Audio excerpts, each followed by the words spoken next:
Doctor, ಈಗ food ಬಗ್ಗೆ ಹೇಳಿದ್ರೆ, ಇನ್ನು ಎಕ್ಸಸೈಸ್ ಬಗ್ಗೆ ನೋಡೋದಾದ್ರೆ ಇಂಥದ್ದೇ ಎಕ್ಸಸೈಸ್ ಅನ್ನ ಮಾಡಿದ್ರೆ ಹಾರ್ಟ್ ಹೆಲ್ತ್ಗೆ ಬೆಸ್ಟ್ ಅಂತ ಇದೆಯಾ, ಅಥವಾ ಯಾವ್ದಾದ್ರೂ ಓಕೆ ಎಕ್ಸಸೈಸ್ ಮಾಡಬೇಕು ಅನ್ನೋ ತರನ? ಹೇಗೆ ಎಕ್ಸಸೈಸು ನಾವು ಆ್ಯಸ್ ಅ ಕಾರ್ಡಿಯಾಲಜಿಸ್ಟ್, ಹೃದಯ ರೋಗ ತಜ್ಞ ಆಗಿ 45 ನಿಮಿಷದಿಂದ 1 ಅವರ್ ಎರೋಬಿಕ್ ಎಕ್ಸಸೈಸಸ್, ನಮಗೇನು ತುಂಬ ಇಂಟೆನ್ಸಿವ್ ವೆಯ್ಟ್ ಲಿಫ್ಟಿಂಗ್ ಅಂಥ ಎಕ್ಸಸೈಸಸ್ಸನ್ನು ನಾವು ಹೇಳೋದೇ ಇಲ್ಲ.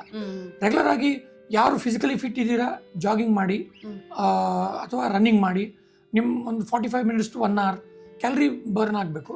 ನಾವು ತೆಗೆದುಕೊಂಡಂಥ ಆಹಾರದಲ್ಲಿ ಕ್ಯಾಲರೀಸ್ ಏನಿರುತ್ತೆ, ನಾವು ಎಷ್ಟು ಕನ್ಸ್ಯೂಮ್ ಮಾಡ್ತೇವೋ ಒಂದು ಸ್ವಲ್ಪ ಎಕ್ಸಸೈಸ್ ಮುಖಾಂತರ ನಾವು ಬರ್ನ್ ಮಾಡಬೇಕು. ಆಮೇಲೆ ಅಥವಾ ನಮಗೆ ಜಿಮ್ಗೆ ಹೋಗೋ ಫೆಸಿಲಿಟಿ ಇದ್ದರೆ ಇವು ಕ್ರಾಸ್ ಟ್ರೈನರ್ಸ್, ಟ್ರೆಡ್ ಮಿಲ್ಸ್ ಅಂಥವುಗಳನ್ನು, ಸೈಕ್ಲಿಂಗ್ ಅಂಥವುಗಳನ್ನ ಯೂಸ್ ಮಾಡ್ಬೋದು. ಆಮೇಲೆ ವೆಯ್ಟ್ ಮಾಡಬೇಕು, ನಮಗೆ ನಾವು ಅಂಡರ್ ಟ್ರೈನರ್ ಮಾಡ್ತೀವಿ ಅಂದರೆ ನಾವು ಸಜೆಸ್ಟ್ ಮಾಡೋದಂದ್ರೆ ತುಂಬ ಇಂಟೆನ್ಸಿವ್ ಎಕ್ಸಸೈಸ್ ಮಾಡೋಕೆ ಹೋಗ್ಬಿಡಿ, ಅಷ್ಟು ಒಳ್ಳೇದಲ್ಲ. ಅಂದ್ರೆ ಓವರ್ ಜಿಮ್ ಮಾಡೋದು, ಓವರ್ ಎಕ್ಸಸೈಸ್ ಮಾಡೋ ಅವಶ್ಯಕತೆ ಇಲ್ಲ. ನಾವೀಗ 100 kg ಇಂದ ನಾನು ಮಾಡ್ತೀನಿ, 75 kg ಇಂದ ಮಾಡ್ತೀನಿ, ಅಷ್ಟು ಅವಶ್ಯಕತೆ ಇಲ್ಲ. ನೀವು ಡಂಬಲ್ಸ್ ಮಾಡಿ ವೆಯ್ಟ್ ಲಿಫ್ಟಿಂಗ್ ಮಾಡ್ತೀರಾ, ನೀವು ಮಸಲ್ ಬಿಲ್ಡಿಂಗ್ ಮಾಡ್ತೀನಿ ಅಂದರೆ ಒಂದು ಲೆವೆಲಿಗೆ ಮಾಡೋದ್ರಲ್ಲಿ ತಪ್ಪೇನಿಲ್ಲ. ನಾವು ಯೂಶಲಿ ಹಾರ್ಟ್ ಪೇಷಂಟ್ಸ್ ಅಂದರೆ ಯಾರಿಗೆ ಆಲ್ರೆಡಿ ಹಾರ್ಟ್ ಅಟ್ಯಾಕ್ ಆಗಿದೆ, ಎಂಜೋಪ್ಲಾಸ್ಟಿ ಆಗಿದೆ, ಬೈಪಾಸ್ ಆಗಿದೆ, ಅವ್ರಿಗೆ ಹೇಳೋದು ನೀವು ಇಂಟೆನ್ಸ್ ಎಕ್ಸಸೈಸ್ ಮಾಡ್ಲಿಕ್ಕೆ ಹೋಗ್ಬಿಡಿ. ಈವನ್ ಟ್ರೆಡ್ಮಿಲ್ ಮೇಲೆ ತುಂಬ ಫಾಸ್ಟ್, ಈಗ 9 ಮೈಲ್ಸ್ ಅಥವಾ 12 ಮೈಲ್ಸ್ ಇಟ್ಕೊಂಡು ಓಡೋದು ಮಾಡೋದು ಅಂತ ಮಾಡೋ ಅವಶ್ಯಕತೆ ಇಲ್ಲ. ಅದರಿಂದ ನಮ್ಗೆ ಜಾಸ್ತಿ ಬೆನಿಫಿಟ್ ಆಗಲ್ಲ. Even if they do moderate exercise, aerobic exercise and brisk walk, I always tell my patients, don't do vigorous exercises. vigorous exercise ಇಂದ ತೊಂದರೆ ಆಗ್ಬೋದು, ಪರ್ಟಿಕ್ಯುಲರ್ಲಿ ಹಾರ್ಟ್ ಪೇಷಂಟ್ಸ್ಗೆ. ಸೊ ರೆಗ್ಯುಲರ್ ಎಕ್ಸಸೈಸ್ ಮಾಡಿ ಅಂತಲೇ ನಾವು ಅಡ್ವೈಸ್ ಮಾಡೋದು.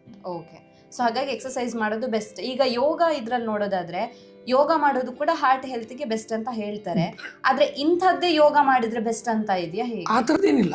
ಯೋಗ basically it makes your life very disciplined and you do some asanas, it makes you physically very fit. That most of the time yoga ಏನಿರುತ್ತೆ ಅಂತಂದರೆ ಅದು ಇಂಟೆನ್ಸ್ ಎಕ್ಸಸೈಸ್ ಇರಲ್ಲ, ಅದು ನಮಗೆ ಫಿಸಿಕಲ್ ಆ್ಯಕ್ಟಿವಿಟಿ ಕೇಳಿದ್ರೆ. ಬಟ್ ಕೆಲವೊಂದು ಆಸನಗಳನ್ನ ಏನು ನಾವು ಯೋಗಾಸನಗಳನ್ನು ಅಂತ ಹೇಳ್ತೇವೆ, ಟ್ರೈನ್ಡ್ ಯಾರು ಇರ್ತಾರೆ ಅವ್ರ ಕಡೆ ನಾವು ಕೋಚಿಂಗ್ ತೆಗೆದುಕೊಂಡು ಮಾಡಿದರೆ ಡೈಲಿ 45 ಮಿನಿಟ್ಸ್ ಟು 1 ಅವರ್ ಮಾಡಿದರೆ ನಿಮಗೆ physical well being, mental well being ಎರಡೂ ಇರುತ್ತೆ. ಹೌದು, ದೈಹಿಕ ಹಾಗೇನೆ ಮಾನಸಿಕ ಆರೋಗ್ಯ ಎರಡಕ್ಕೂ ಕೂಡ ತುಂಬಾನೇ. ನೀವು ಯೋಗ ನಾನು ಡೈಲಿ 1 ಅವರ್ ಮಾಡ್ತೀನಿ ಅಂದರೆ ಯಾರು ಯೋಗ ಮಾಡ್ತಿದ್ದಾರೆ ಅವರು ಸ್ಟೇಟ್ ಆಫ್ ಮೈಂಡ್ ಬೇರೆನೇ ಇರುತ್ತೆ.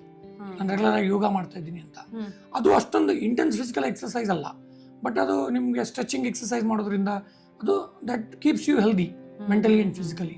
ಯೋಗ ಮಾಡೋದ್ರಲ್ಲಿ ಡೆಫಿನೆಟ್ಲಿ ತಪ್ಪಿಲ್ಲ.